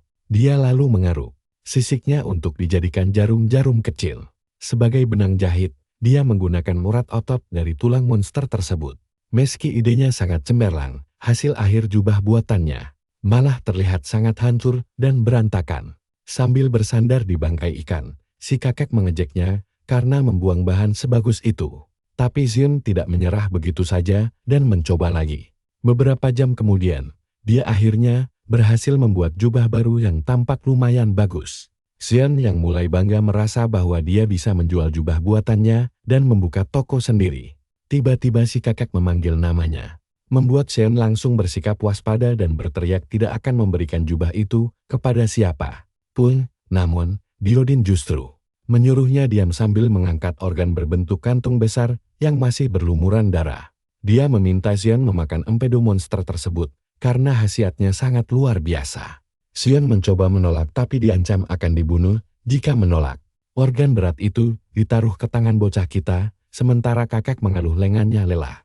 Petualangan seru ini wajib kita ikuti terus. Soal obat, Xion coba protes, tapi si kakek malah ngancem dia bakal mati kalau menolak. Nah, perhatikan ini, dia langsung melempar organ tubuh berat itu ke tangan bocah kita sambil nelur kalau tangannya pegal. Kalian harus temenin gua nonton kisah gokil ini. Si MC kita bimbang tapi langsung lahap makan ginian pas kelaparan. Meski rasanya lebih pahit dibanding minum jus jeruk abis. Sikat gigi, dia tetap lahap makan karena emang gak mau digebukin sampai mati. Anehnya, habis beberapa suapan, dia ngerasa malah makin lapar dan terus makan tanpa henti. Tepat saat makanannya habis, si kakek malah ngasih tahu kalau sekarang waktunya dia buat terbakar. Seon langsung kaget setengah mati dan bingung apa maksud si tua bangka itu. Tiba-tiba, dia ngerasa lehernya menyempit dan mulai tersedat. Bagian dalamnya kerasa kayak reaktor nuklir yang mau meledak. Seluruh tubuhnya hilang kendali saat rasa panas ekstrem menyebar kemana-mana. Dia pun berteriak. Kesakitan setengah mati, sedangkan si kakek malah nyuruh dia berhenti manja. Si tua itu mulai monolog, bilang kalau hidup ini mirip oase. Semuanya bakal lenyap tanpa sisa seolah nggak pernah ada. Dia ngejelasin soal siklus hidup monster pemancing pasir yang terus berputar. Sebelum lanjut berceramah, bocah kita langsung motong omongannya dan minta tolong daripada dengerin curhatan melankolis. Nggak guna itu. Meski ngelihat si bocah kelojotan di tanah kayak cacing kepanasan kena garam. Si kakek cuek bebek dan malah tidur. Besoknya, Seon akhirnya siuman dan ngelihat si tua lagi natap dia sambil senyum licik. Hal itu bikin Seon kaget setengah mati sampai hampir jantungan. Lalu dia langsung ngomel-ngomel. Mereka pun sempat saling adu mulut dengan manis. Sebelum si kakek nanya gimana kondisinya sekarang. Di saat itulah bocah kita sadar ada yang beda sama tubuhnya. Badannya kerasa enteng banget, otot makin kuat, dan mana di dalamnya hampir meluap-luap sambil ngetes kekuatan barunya yang udah di-upgrade. Dia nanya apa yang sebenarnya terjadi karena rasanya kayak abis disuntik serum super prajurit. Kakek itu ngejelasin kalau ini akibat. Nah, perhatiin bagian ini, kantong empedu ikan itu ternyata item cat buat bertahan hidup di gurun dan bikin tubuh makin kuat. Sangat berharga sampai si bocah ngerasa agak sungkan karena dikasih barang semahal itu. Tapi si kakek cuek aja, katanya dia ngasih itu cuma karena si bocah terlalu lemah dan ogah. Perjalanannya jadi lambat, Seon ngebantah kalau dia juga bisa diandalin kadang-kadang. Tapi si tua nyuruh dia din dan lanjut makan karena mereka gak bakal pergi sebelum ikannya habis tak bersisa. 4 hari kemudian, mereka akhirnya berhasil ngabisin monster itu sampai cuma kesisa tulang belulang doang. Si kakek bilang, sekarang waktunya jalan lagi. Seon senyum sambil make jubah barunya buat lanjutin petualangan mereka. Beberapa hari kemudian, badai pasir kencang mulai menerjang mereka berkat kekuatan barunya. Bocah kita nggak terlalu keganggu dan malah heran melihat si kakek yang staminanya gak habis-habis. Tanpa melambat sedikit pun, padahal kakek tua itu udah dim 1000 bahasa berhari-hari. Bikin Seon mikir apa si kakek lagi puber kedua atau gimana. Mereka udah jalan kaki selama 2 minggu. Sampai dia ragu apa kakek itu sebenarnya tahu jalan atau enggak. Tiba-tiba, monster semut raksasa muncul di belakang Seon. Tapi dia dengan sigap langsung nembak pakai laser pasir. Dia mikir masih seberapa jauh lagi perjalanan mereka. Tapi menyadari kalau monster semut itu ternyata masih hidup. Hal itu bikin dia waspada dan ngakui kalau makhluk ini lumayan keras kepala. Padahal dia pengen lewat dengan damai. Tapi takdir berkata lain. Menggunakan kemampuan pasirnya, dia ngedeteksi banyak semut lain mendekat dan mutusin buat ngadepin langsung. Dia menancapkan tangannya ke pasir, memaksa kawanan semut itu naik ke permukaan lalu mengepung dirinya. Mulai agak bosan karena terus-terusan ngebantai koloni semut. Seon terus menembaki mereka pakai pasir. Teknik bertarungnya benar-benar meningkat pesat dalam waktu singkat.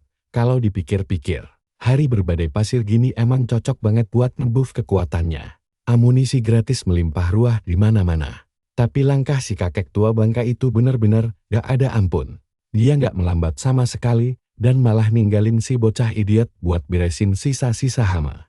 Pengganggu yang ngedumil karena kakek itu gak ada setia kawannya sama sekali. Pantasan aja jomblo. Tua bangka di masa tuanya pas lagi panik takut si kakek denger gibahannya. Sensor deteksi Seon nangkap sesuatu yang bahaya dalam radius 10 meter. Dia pun langsung siaga penuh tanpa lengah. Kalian pasti mikir dia bakal santai aja kan? Tapi kali ini beda banget. Sensornya mendeteksi sesuatu yang bikin merinding parah. Yang mendekat ini bukan cuma sekadar monster biasa ini, teror yang sesungguhnya. Detik berikutnya, serbuan jutaan semut keluar dari dalam tanah bagai air bah tanpa asal-usul jelas. dia langsung noleh ke si kakek minta bantuan. Sadar kalau level musuhnya udah kelewatan. Tapi si kakek cuma ngeliatin terus duduk santai buat nonton pertunjukan gratis. Kalau ada popcorn, pasti udah dikunyah Tung. Xion sadar gak bakal ada pertolongan. Lagi pula, dia gak bisa terus-terusan ngerengek ke si kakek tua tiap kali situasi lagi genting. Gak mungkin si kakek gak sadar ada bahaya mendekat. Ini jelas-jelas ujian terselubung buat dia. Mau jumlahnya 1.000 atau 10.000 ekor, serangga tetap aja cuma hama. Jadi, dia ngebentuk bola pasir raksasa lalu mengurung seluruh koloni semut itu. Setengah mati dia nahan bola itu, dia nggak pecah. Tapi gerombolan semut baru malah muncul ngerusak fokusnya. Kepercayaan diri Xion langsung runtuh pas dia diseret kayak kantong sampah. Akhirnya dia cuma bisa nantang semut itu buat duel 1 lawan 1. Bukannya main keroyokan. Jelas aja provokasinya nggak guna. Mereka terus ngerubungin, dia seolah dia itu takjil manis di tengah gurun.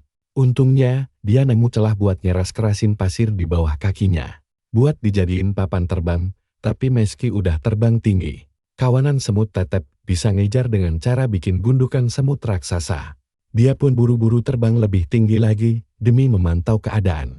Xion mikir dia bakal aman di atas sana, tapi dugaannya salah besar. Siapa sangka semut raksasa itu bisa bikin gundukan yang jauh lebih besar lagi dengan saling berpegangan satu sama lain. Dia hampir aja mati jantungan saat papan terbang pasirnya tiba-tiba terhenti total. Pekikan nyeri dari serangga-serangga itu menggema saat mereka mencengkeram kaki Xion sekuat tenaga. Seolah hidup mereka bergantung di sana. Dia terseret tak berdaya pada pergelangan kakinya, lalu dihempaskan ke pasir tanpa ampun. Butuh waktu semenit bagi Xion buat berdiri kembali, terengah-engah sambil batuk darah. Pas dia ngelihat ke atas, si kakek masih nonton dengan muka super datar tanpa minat. Sikap cuek itu malah bikin dia makin termotivasi buat bangkit. Dia pengen ngebuktiin kalau dia bisa selamat dari cobaan ini untuk pertama kalinya. Si kakek nunjukin reaksi positif, dia suka sama tekad si bocah, walaupun dia tetap aja bego. Di dunia yang udah kacau balau dan penuh pasir ini, kemampuan Xion bener-bener kayak berkah. Lagi pula, dia bisa aja make kekuatan itu buat hidup mewah. Tapi itu cuma bakal berakhir jadi kehidupan yang dangkal. Orang-orang berpikiran sempit di luar sana cuma terobsesi sama ilusi semata mereka. Bahkan gak tahu kenapa dunia bisa sehancur ini. Padahal seorang hunter harusnya menguasai, memakai, dan ngembangin bakat mereka sampai batas maksimal. Kekuatan ini bukan diciptain cuma buat jadi prajurit biasa. Mungkin si kakek salah satu dari sedikit orang yang masih ingat. Mayoritas orang udah lupa sama bencana dahsyat yang ngeguncang dunia 100 tahun lalu. Saat itu, si kakek benar-benar gak berguna. Dia sampai lupa berapa banyak orang mati sia-sia di depan matanya sendiri. Teman seperjuangan, tetangga, bahkan keluarganya jadi korban tragedi mengerikan itu. Yang paling menyakitkan adalah saat dia kehilangan putrinya. Dia gak pernah ngerasa selemah itu. Kehilangan semua orang tersayang pas dia cuma bisa matung kayak pecundang bodoh. Tapi bocah bernama Xion ini beda. Dia gak pernah ragu meski situasi sangat tidak memihak. Dia punya potensi jadi apa aja yang dia mau asal cukup gila buat terjun ke pertempuran maut. Menembus batas hidup dan mati. Dari pengalaman ngeri itulah, seseorang bakal berkembang dengan kecepatan luar biasa. Tanpa ragu sedikit pun, kayak orang yang udah hilang akal sehat. Xion malah ketawa lebar di depan pasukan semut. Di tengah pertarungan sengit itu, dia berhasil nyiptain teknik baru berupa rudal pasir. Bertekanan sangat tinggi, meski bentuknya sederhana dan agak kasar. Daya hancur serangan ini benar-benar gak main-main. Tiap rudal yang meluncur dipadatkan dengan gaya gravitasi kuat, putaran angin kencang. Dahsyat gila kan? Kombinasi energi murni bersatu dalam ledakan epik. Percaya deh sama gua, kalian bakal ketagihan ngikutin kelanjutannya. Halo gengs, kalian harus lihat sinergi gokil ini yang melipat gandakan kekuatannya 10 kali. Lipat para semut gagal menghabisinya sebelum dia beradaptasi. Sekarang giliran mereka yang dibantai. Diodin tersenyum sinis melihat bocah ingusan yang mulai kegirangan ini. Penemuan kecilnya itu sukses besar. Begitu Xion selesai membombardir para serangga, area sekitar langsung hancur total dan dipenuhi kawah ledakan. Dia merasa sangat bangga pada dirinya sendiri, karena ini adalah momen yang sangat layak dirayakan. Xian terlalu asyik ingin memamerkan kemenangannya pada si kakek tua sampai dia tidak menyadari ada ancaman berbahaya dari arah samping. Semut terbesar di koloni itu tiba-tiba muncul ke permukaan dan langsung berhasil mencengkeramnya dengan capit yang sangat kuat. Monster itu merayap mendekat tanpa mengeluarkan suara sedikit pun. Mustahil rasanya serangga bodoh seperti ini punya kemampuan untuk menggunakan keahlian menyelinap tingkat tinggi, tapi kemudian sensasi aneh yang dirasakannya di dalam tubuh membuat semua ini menjadi masuk akal. Dia ternyata telah diracuni. Perlahan tapi pasti, dia mulai kehilangan kendali atas mana miliknya. Racun sialan itu pasti menyumbat titik aliran mana yang baru saja dia aktifkan. Tubuhnya terkuncil dan tidak berdaya. Satu-satunya hal yang bisa dia lakukan hanyalah mengumpat kasar. Tapi semut raksasa itu tentu saja kebal terhadap bacotannya. Dia hanyalah mangsa empuk yang siap disantap. Saat Xian akhirnya tersadar kembali, dia sudah berada di dalam terowongan bawah tanah yang gelap, dikelilingi oleh musuh bebuyutannya. Itu adalah sarang semut, menyadari bahwa makanan lezat telah tiba. Para larva koloni langsung merayap cepat mendekati manusia yang lumpuh ini.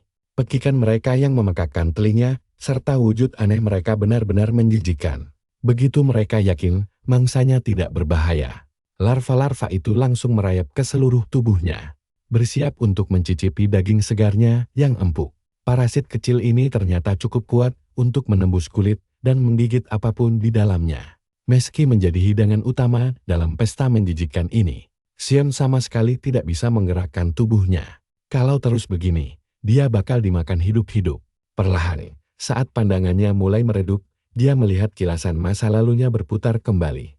Apa yang dia lihat dalam perjalanan memori yang menyedihkan itu justru menyalakan sesuatu yang membara di dalam dirinya. Xian kembali mendapatkan sebagian tekadnya untuk melawan racun itu dan langsung meremukkan salah satu parasit yang sedang menggerogoti tubuhnya. Melihat makanan mereka tiba-tiba bergerak, semut-semut penjaga langsung waspada.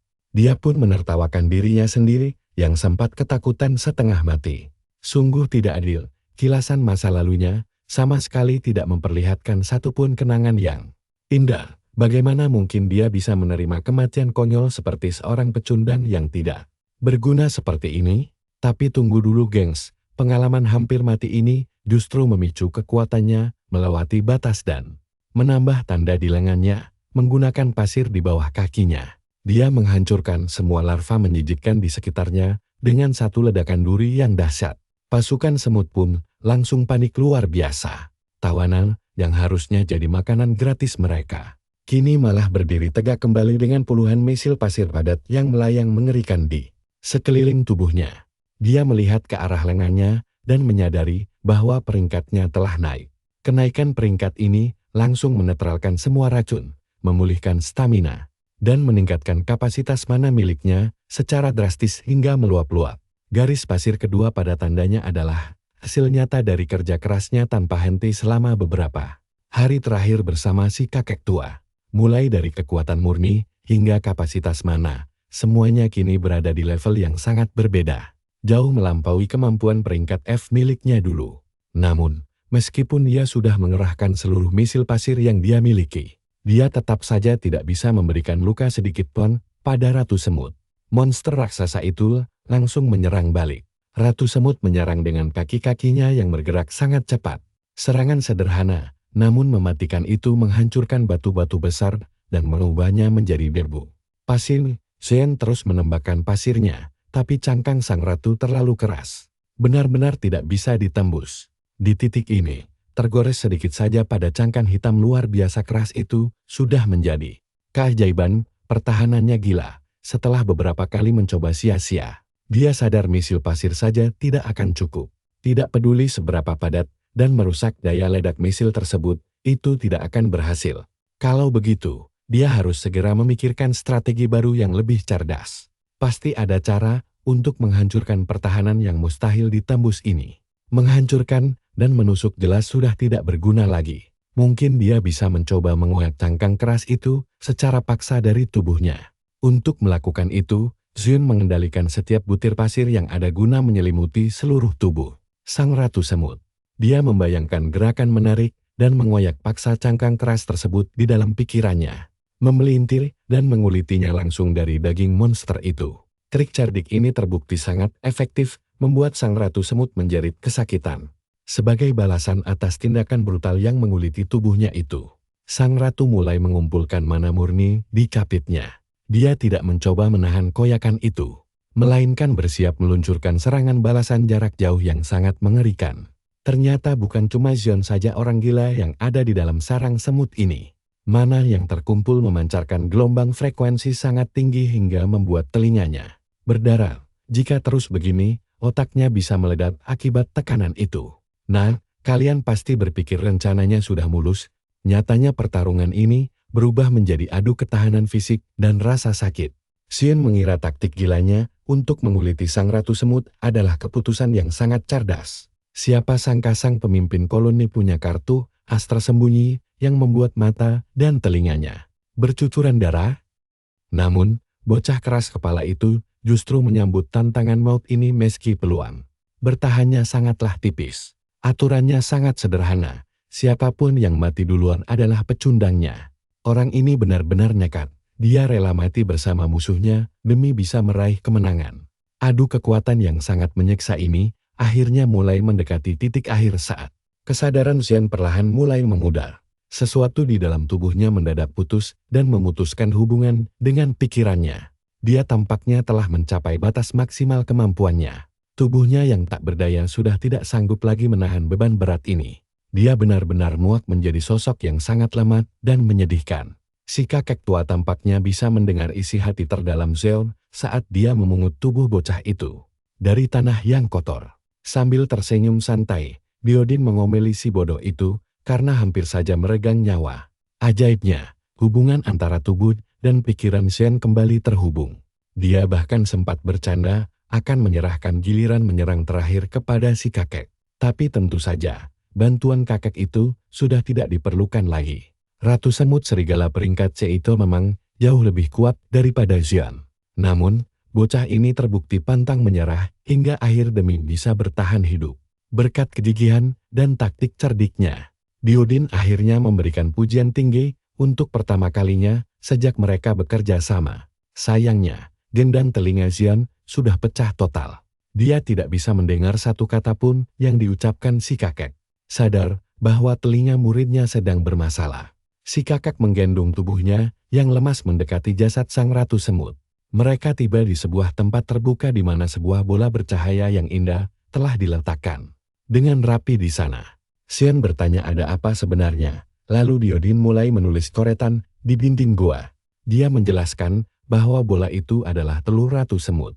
Benda itu adalah obat pemulih dan katanya punya rasa stroberi yang manis. Bocah itu bingung membaca tulisan di dinding. Tapi sepertinya dia dipaksa untuk menelan sesuatu yang aneh lagi. Untuk mengantisipasi kejadian buruk terulang, Xion bertanya, apakah memakan benda aneh ini akan terasa sangat menyakitkan, seperti empedu ikan pasir waktu itu. Diodin dengan jujur menjelaskan bahwa memakan telur tersebut kemungkinan besar bisa berujung pada kematian maut, tapi Xion sama sekali tidak mendengarnya karena telinganya masih tuli akibat cedera parah tadi. Pada akhirnya, dia memilih untuk percaya keputusan si kakek dan mulai mendekatkan mulutnya ke arah telur bercahaya tersebut. Dia hanyalah seorang bocah jalanan miskin dari New Seoul yang bahkan tidak pernah tahu seperti apa rasa buah stroberi sebenarnya. Namun, jika rasanya sama enaknya dengan telur semut sialan ini, maka stroberi pastilah buah yang sangat luar biasa lezatnya. Xion bahkan sempat bercanda meminta tambah. Tapi wajahnya mendadak pucat pasi saat merasakan keanehan di tubuhnya setelah menelan telur itu. Duri-duri darah tiba-tiba menusuk keluar dari seluruh permukaan kulitnya. Pendarahan yang tadinya sempat berhenti kini mulai mengalir deras kembali. Dia sedang mengalami proses mengerikan yang dikenal sebagai pembalik organ dalam tubuh secara paksa. Hal ini berarti usus dan organ di sekitarnya diputar balik secara ekstrim. Biasanya, telur ratu semut memang digunakan sebagai racun mematikan yang sangat kuat. Sedikit saja benda menjijikan itu masuk ke tubuh manusia, akibatnya fatal. Organ bagian dalam akan langsung tertusuk, terpelintir, dan seperti diaduk-aduk dengan paksa menggunakan ranting berduri tajam. Kebanyakan orang normal dipastikan akan langsung tewas seketika akibat rasa sakit luar biasa dan shock yang teramat sangat. Di tengah siksaan hebat yang mengaburkan pikirannya, Xian terus mengumpat pada si kakek tua karena selalu menjerumuskannya ke dalam neraka jahanam. Tapi di sisi lain, Biodin sebenarnya hanya ingin melatih ketahanan muridnya agar bisa bertahan hidup. Dengan membiarkannya merasakan penderitaan ekstrem yang bisa menghancurkan tekad terkuat sekalipun, dia akan terlatih. Tahap selanjutnya dari proses pembalikan organ ini adalah memuntahkan darah dalam jumlah yang sangat banyak layaknya keran bocor di film horor. Sungguh sebuah keajaiban besar melihat Xian masih bisa tetap berdiri tegak di kondisi kritis. Seperti ini perlahan, akibat kehilangan terlalu banyak darah, tubuhnya mulai ambruk ke tanah. Sambil menahan rasa perih yang teramat sangat, dia mulai mengingat petualangan gilanya bersama sang kakek. Dia mengira telah menemukan sosok guru sejati untuk dipercaya. Tapi nyatanya Diodin hanyalah kakek tua sadis yang gemar menyiksanya. Nah, menurut kalian, apakah Xian bisa selamat dari ujian maut ini? Sambil terpeleset dan jatuh ke dalam genangan darahnya sendiri, Diodin cuma melihat dan membiarkannya menggeliat kesakitan. Nah, kalian harus dengerin ini, selagi bocah itu kejang-kejang. Si kakek malah asyik menggeledah mayat Ratu Semut. Tidak butuh waktu lama baginya untuk menemukan apa yang dia cari. Sambil menarik keluar sebongkah batu berkilau dari bagian bawah tubuh sang ratu, dia pun terkikik. Benar saja, batu mana monster ini berada di level yang sangat berbeda. Bukan main-main, batu mana ini benar-benar sebuah harta karun sejati. Merasa bangkai semut-semut ini bakal berguna di masa depan. Diodin menyimpannya di dimensi penyimpanan khusus, tapi tindakan sembrononya barusan membuat pedangnya yang bernama Tryon merasa kesal. Kakek itu sadar dia mungkin sudah keterlaluan memaksa si bocah kali ini. Tapi ya, tidak ada pilihan lain. Siapa yang lemah bakal mati, sesimpel itu takdir bekerja. Lagi pula, Krayan dan si kakek tua ini tahu betul kalau sisa waktu mereka tidaklah banyak. Begitu matahari terbit, keajaiban pun terjadi saat Xian terbangun dari tidur lelapnya yang bagaikan bayi kehabisan darah. Hal pertama yang dilihatnya adalah senyum menyebalkan yang terpampang di wajah keriput itu. Tanpa pikir panjang, murid kurang ajar ini langsung menyerang mentornya. Diodin dengan tegas memperingatkannya agar tidak mencari perkara. Selagi dia masih bersikap baik, tapi Xion sama sekali tidak mendengarkan. Dia malah menyiapkan amunisi misil pasir yang jauh lebih mematikan dan langsung menguncinya ke arah si kakek tua bangka itu. Dia benar-benar melepaskan serangan mematikan itu. Dan kita tidak bisa menyalahkannya juga karena tubuhnya bergerak secara otomatis. Xian bertindak murni karena mengira si kakek tua memang sengaja ingin menghabisi nyawanya. Serangan pasirnya berhasil mengubur Diodin dengan sangat dalam. Cara bicara dan gerak-gerik Xian pun sudah persis seperti arwah jin tayangan yang penuh dendam. Kesumat tak hanya gelombang pasir. Dia bahkan memanfaatkan stalaktit tajam di dinding sarang semut tersebut. Nah, perhatikan bagian ini baik-baik. Dia menggunakan butiran pasir tajam untuk memotong paku raksasa itu dan menjatuhkannya ke arah si kakek. Serangan combo ini luar biasa, tapi langsung menguras energinya. Mana dan staminanya terkuras habis untuk combo gila itu. Saat si bocah terus mengoceh tentang percobaan pembunuhan terhadap dirinya, si kakek cuma bisa menghela napas panjang dan meragukan tingkat kejeniusannya. Memang sih, racun dari telur Ratu Semut mungkin sudah membuat otaknya agak geser. Tapi itu bukan alasan untuk tidak memakai logika sehatnya. Sementara itu, Xian melongo heran melihat si tua bangka cuma berdiri diam di tempatnya dan menerima semua combo maut tadi tanpa lecet sedikit pun. Lagi pula, kalau Diodin memang mau membunuhnya, bocah itu pasti sudah tewas hanya dengan sekali sentilan dahi. Buat apa orang sekuat si kakek repot-repot meracuni bocah ampas seperti dia? Penjelasan yang cukup menyinggung harga diri, tapi Xian harus mengakui kalau itu sangat masuk akal. Si kakek tua lalu menjelaskan lebih detail bahwa telur Ratu Semut adalah racun mematikan yang mencabik-cabik organ dalam pemakannya. Tapi kalau berhasil selamat, racun itu justru akan membersihkan semua kotoran di tubuhnya. Tergantung cara pakainya, benda itu bisa jadi racun mematikan atau obat dewa yang luar biasa. Setelah seluruh kotoran di dalam tubuh Xian dibuang, mana murni akan langsung mengisi kekosongan tempat yang sebelumnya dipenuhi zat sampah tersebut. Xian pasti merasakan perubahan besar ini saat dia berniat membunuh Diodin tadi. Menurut perkiraan si kakak, kapasitas mana bocah itu pasti sudah melonjak hingga 3 atau 4 kali lipat dari sebelumnya. Begitu mendengar penjelasan tersebut, Xian langsung buru-buru minta maaf dan melompat memeluk si kakak sambil beralasan kalau dia sedang tidak sadar. Diodin sendiri tidak terlalu mempermasalahkan drama berlebihan dari muridnya ini. Walau sebenarnya dia merasa geli karena dipeluk erat oleh bocah ingusan yang jorok. Untungnya, efek telur itu juga menyembuhkan semua lukanya. Kini gendang telinganya sudah pulih, dan dia bisa mendengar ejekan lagi. Xian tetap menolak untuk melepaskan pelukannya meski si kakek terus mengeluh kesal. Dalam hati, Diodin sedang mengobrol dengan pedangnya tentang risiko besar yang mereka ambil demi membuat si bocah memakan telur tersebut. Kalian juga sadarkan kalau dia cuma akting menangis biar kakek nyentrik ini tidak makin marah. Tapi si tua bangka merasa taruhan ini sepadan. Kalau si bocah tidak cepat kuat, dia cuma jadi beban. Di masa depan, terkadang judi yang nekat memang membuahkan hasil manis seperti sekarang.